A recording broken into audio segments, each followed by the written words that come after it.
What's going on everyone, I'm Alex and this is the review of the BLU Studio G Smartphone.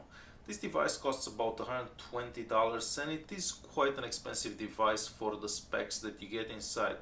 This is basically a rebrand of some Chinese device, and supposedly it's made by a company in Florida, BLU. So this is basically a Chinese device that's coming straight from China. Let's take a closer look at this device. The entire phone is made out of plastic. It is thick and it doesn't look good at all. At the bottom of the device we don't have anything, just a small microphone hole right at the left. As you can see, the bezels all around the phone are quite thick and the phone doesn't look that appealing at all. We don't have any buttons on the left hand side of the device either, and again the entire phone is made out of plastic.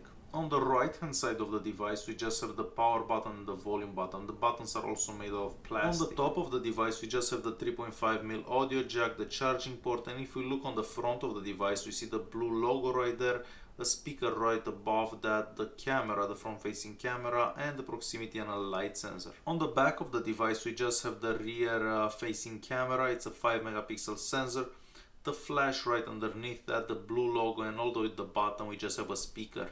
Behind the rear cover we just have the speaker, the 2000 mAh battery, two SIM card slots. So yes, this device works 2 SIM cards and it can also take a SD card. The screen of the device, it's quite bright and it does have good viewing angles. The buttons are right here at the bottom, so basically it takes a bit of the screen. Looking through the settings app, it does look a bit like stock Android. I mean, it doesn't have a whole bunch of added stuff, and that's a good thing. If we go into storage right here, we're just gonna see the space available. So we only have about 2.3 gigs available. The total space on this device, it's 4 gigs. However, it does take an SD card, so that helps with that. Looking at the languages available on this device, I'm just gonna scroll through them so you can have an idea. It's not that many, but should be okay for the most people that buy this device. The Antutu score on this device is not the greatest, as you can see, and you can get much better devices from China for the amount of money that this device costs. If we go into rankings here, we're gonna see it's all the way at the bottom, and there are so many other devices that are much better than this one. If we go into info here, we can get some information about the device. The Android version is 4.4.2, even though they said that this would be upgraded to 5. I don't think that will ever happen. And if I scroll down, you're gonna see the RAM that the device has, the cameras, the CPU, and so on. This is the GPS test, so you can see how fast it connects to satellites. I'm sitting by the window so it can get a fix faster. And it's almost there, and it should get a fix anytime. So as you've seen, it connected quite fast. Google Maps works fine with this, and when you're outside it connects to the satellites even faster. I will make a phone call so you can hear how the speaker sounds and see how the proximity sensor works. Hi there, welcome to Fido. And as you can see, the proximity sensor works quite well. Try it out to check your usage, account balance, And the rear make speaker payments. is quite loud. If you'd like to use our self-serve menu, press 1.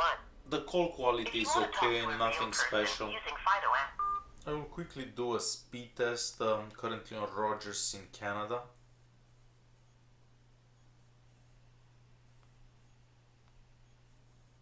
And I will fast forward to the end of the test. These are the test results, and as you can see, it's connected to H+ at the moment, so it's not a bad speed for this device.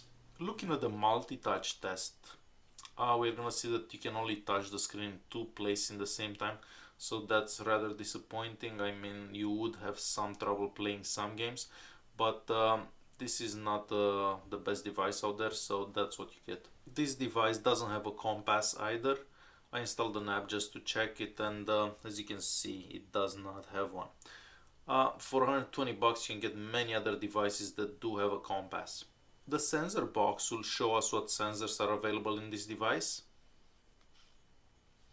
and we have very few sensors, and you'd expect a bit more for this price.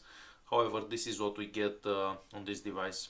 The LED tester here would show us what colors the LED can turn into. However, this device does not have a LED notification light, so we cannot do this test.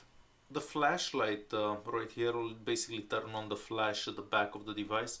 I'll just give it a second so it comes on. And it's not that bad. I mean, I've seen brighter, but it's not a bad flash. Looking at the camera app, we're gonna see that it's basically a MediaTek camera app. Nothing exciting about it. All the same options from all the MediaTek devices. We get a couple of options right here. And some more options right here. We can take HDR pictures as well. The camera does okay in bright daylight, however it struggles quite a lot if it's dark. It's a 5 megapixel sensor on the back. We can see some detail in these pictures. It is a bit blurry there, and there is quite a bit of light. This one is much better.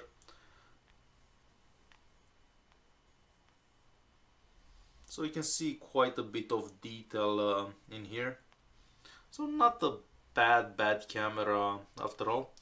I'm quickly gonna turn the camera around, so basically I'm gonna see myself, and we'll just take a picture of the camera here. There is quite a bit of light pointing at the device, so the picture doesn't show up that great. So for bright daylight the camera is fine. Anything that doesn't have enough light, it's not that great. Overall, for the price of this device, 120 bucks, yeah, it's not a great device, and I wouldn't exactly recommend this phone. You can order many other phones from China that will have much better specs and will look much better than this device for this price. Thanks for watching, and don't forget to subscribe.